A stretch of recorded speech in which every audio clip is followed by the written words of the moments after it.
I'm Daphne and I'm here at the Musclecar and Corvette Nationals here in Chicago. So let's go take a look at some awesome cars.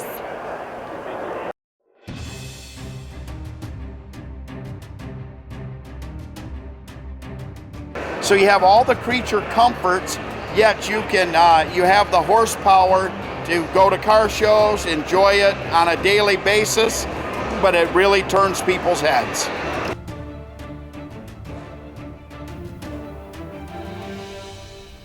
Originally 10,000 miles, and all the options that you see are the options, to the best of my knowledge, that when it came off the assembly line. This being a Hemi car was one of the last two that were built. Wow. And being a late build, it has brush trim rings on it. The car is originally from California, is where it was titled at, and been in California most of its life. It's originally black with the red interior. I try to keep the car as much original as I can. Stripped the paint, repainted it, rebuilt the motor, trans. The interior is original. So we kept everything as original as we could. Wanted to fall in love with it. She wanted it. I know. I want to drive it home now. So, can you tell me a little bit about the wheels here? The wheels are a US mag. It took me a little while to find something that was a steel wheel that is chrome.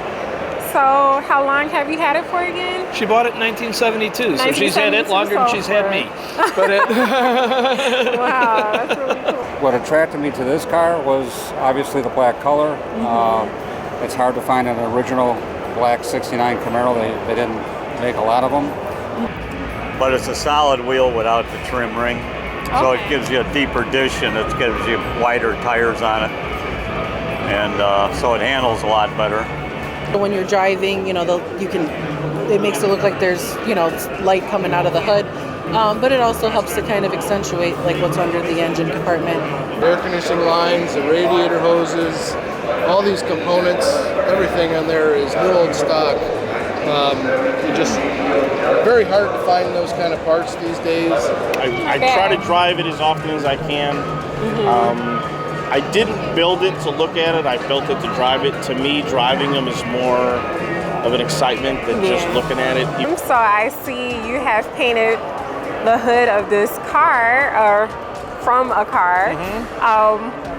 So the inspiration was the Cubs winning the World Series just recently.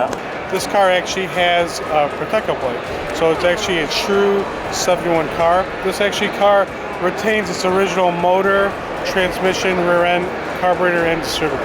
Wow. Those are specific to this car. Hear about. I don't know if anybody's laid eyes on it. Wow. Some guys are kind of weird like that. They won't let you look their stuff. Right. Wow, very, very nice.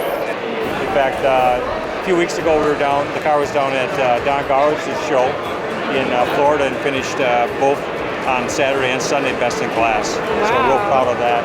Hey Dave, so what did you bring here today? It's a 1970 Plymouth Sport Fury GT with a factory 446 barrel. Wow, it's beautiful. Muscle cars, anybody could go in and order one through the showroom floor. You spec'd it out, ordered it, and it got delivered. Supercar actually had to be built by somebody, and Nikki started that. They were the largest Chevy dealer in the world and based out of Chicago, Illinois. And it's been sitting in storage for maybe 10 to 12 years. And decided about a year and a half ago to get it out and take it from a 169,000 wore out car to what you see today. I found the car in it's near Staunton, Illinois, in almost a field.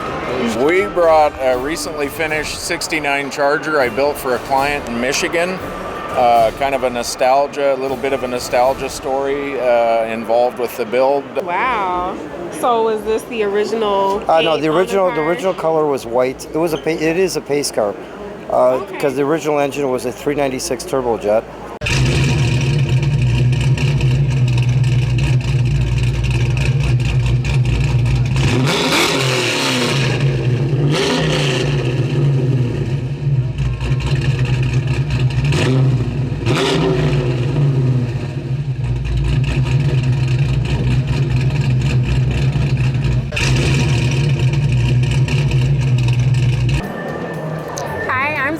And today I'm here with Phil Christensen. All right, Phil, so what type of car did you bring today? This is a 1972 Chevelle. Awesome. So can you give me a little bit of history on the car? History for me, it was actually the first car I ever bought when I was 17. Wow, that's awesome. And I drove it to high school for a couple years, and then decided it needed a full restoration. So I did a frame-off restoration. It took me about 5 years to complete it. Okay. Since then, that's pretty much what it looks like. Looks great. So you want to tell me a little bit about the engine? The engine is not the original engine. It is a 454 that I had rebuilt to a 468. Recently, I've added the electronic fuel injection to it. I put a 5-speed transmission in it. And then I upgraded the brakes about 5 years ago. Okay, pretty cool. Very nice. Thank you. So what type of paint was the paint job on this? The paint is actually 2000 Corvette yellow. The name of it is actually Millennium Yellow. And when I was restoring the car, I was to the point where I needed to put paint on the car. And I was on the fence of either a medium metallic blue or something else. And I saw a Corvette in the showroom with that color on it. And when I walked into the showroom, the salesman thought that I was interested in buying a Corvette. And when he walked up, he says, "Can I interest you in this car?" And I said, "No, actually I'd like to get just a paint coat." Oh, wow. And he got a little upset and he pointed me towards parts and says, "Yeah, they can help you down over there." So it is actually 2000 Corvette yellow. Wow, it's really nice. It stands out. Definitely stands out. So can you tell me a little bit about the wheels? The wheels are American Racing Torque Thrust 2s. The fronts are 17 by 8. The rears are 18 by 11. Nothing was done to modify the body or the chassis to get them to fit. Okay. Basically just doing some accurate measuring and ordering the correct wheels and tires. You'll be amazed what will fit. Wow, that's awesome. You mind if we take a peek in the interior? We can. Okay.